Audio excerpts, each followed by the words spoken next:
we'll move on to our team selections, Gorsty. I'll come over to you first. Obviously, we know Alisson Becker will be in goal. Is it the same back four that it was against Burnley for you, or is there any changes in there?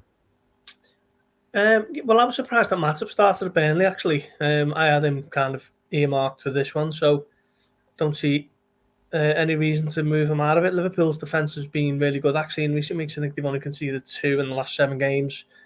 One was against Cardiff, the other one was against Palace. They both won those games. So, yeah, it's a familiar back five for me.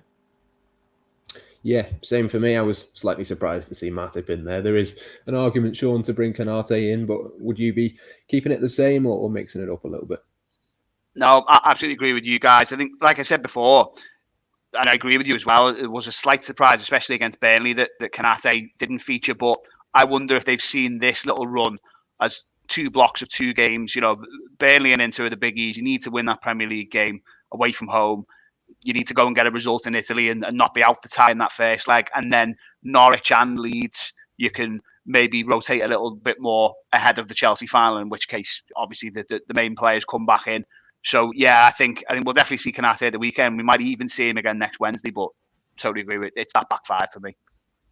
Yeah, there's plenty of games coming up, isn't there, where you can make a couple of changes. Probably Inter is one that you go as strong as possible for. And I suppose that'll be the same in midfield, Gorsty, as well. I mean, there's lots and lots of options in that area. But for me, I know Sean mentioned Jordan Henderson didn't play particularly well at the weekend, but I struggle to see a Liverpool team lining up without him. For me, it's going to be Fabinho, Thiago and Henderson.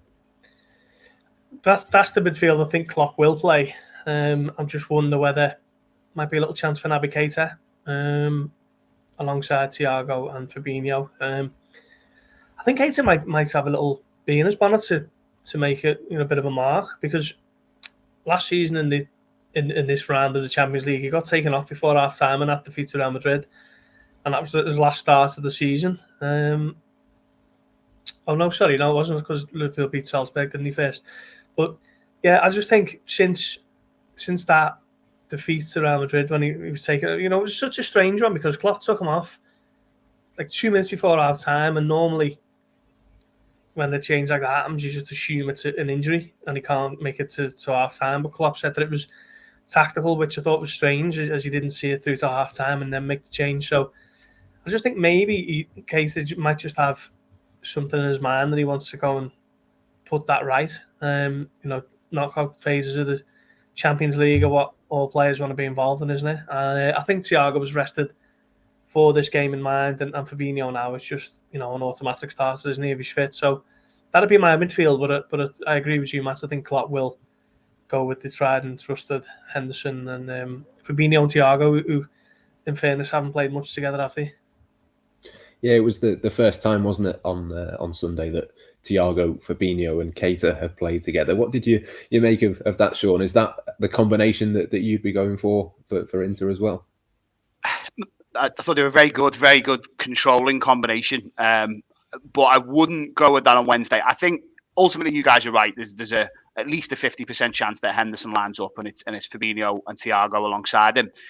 I just wonder though, and those words from Benitez about whoever controls the ball will prevail in the tie over the 2 legs, they're ringing in my ears a little bit. And the fact that Keita virtually played the entire game, didn't he, at the weekend? I think Milner came on for him in injury time, wasn't it? So that's a long stint for Keita. And as much as he is in good form, as you guys have mentioned, you can certainly make the case for him. But that Elliott was an unused substitute, and we've seen him thrown in big games this season, like Chelsea, obviously, and we just know the high esteem that he's held in at Liverpool. And the fact that Henderson's form, he's the captain. He's been on the European stage all the way to lifting that trophy, hasn't he? No one could begrudge or kind of criticise the decision to start him, despite how it went at the weekend. But I think Elliott has a better chance of keeping hold of the ball as things are right now. It's a huge test, and it's a much bigger arena playing away in the Champions League at Inter than it is playing at home to Chelsea, despite how good Chelsea have shown themselves to be this season, certainly at the start of the season. But yeah, I think you can take one risk with this lineup, given how good the defence are at the moment, how settled they look, how good Fabinho and Thiago are playing. And I wouldn't take it with the fellas up front, which we'll come on to, but I would take it by starting Elliott. Yeah, 5 subs as well, isn't there, of course? So you could always make a change if you needed to. So that'd certainly be something to look at. In terms of the front three, Ghosty, I'm going to go Salah, Jota and Diaz. Again, thought Diaz maybe would start possibly one of the weekend or this one, similar to what I thought last week. So probably makes sense to bring him in, and that'd leave Sadio Mane and Roberto Firmino on the bench for me. Yeah, it was not bad options to have, is it? I think he'll go Jota down the middle, and I think Mane will start ahead of Diaz. But it just looks so positive now with those forward options, doesn't it? For so long, it was relying on Minamino and Origi to pull one out the bag, really. And it's fair to say, I mean, Minamino's goals to games record is superb this season, to be fair. But I think there's still big question marks over whether both have were able to cut it long term at Liverpool. But now it's 5 genuine options into 3, and you're not too worried which one starts. But I'll go with Jota down the middle and Mane on the left. Yeah, Salah right, Jota in the middle, Sean. That's pretty much nailed on, isn't it? But would you go for Sadio Mane? I mean, I suppose my argument for Luis Diaz would be, obviously it's a big game to come into, but it's not like he's not played in the Champions League before. He's impressed in that competition for Porto, so I'd be going for him. But do you think Klopp might play it a little bit safer almost and go for Mane? Yeah, I think so. I think it's looking back to that Atalanta game, isn't it, where those three, Mane, Jota and Salah, absolutely put them to the sword, looked electric, were swapping around positions and just almost looked like the future of Liverpool. Obviously, that was in the pre-Diaz days, and he's going to have a huge say, isn't he, over the next few seasons. But again, I'm looking at those games, Norwich and Leeds, 2 teams who are in pretty dire straits and are flaky at best, and probably will have to come to Anfield and have a little bit of a go. And I just think at least one of those games Diaz starts, and hopefully he can get his first Liverpool goal in. So yeah, it's I was going to say tried and trusted, but that would probably be Firmino, isn't it? But yeah, it's Jota, Salah, Mane for me.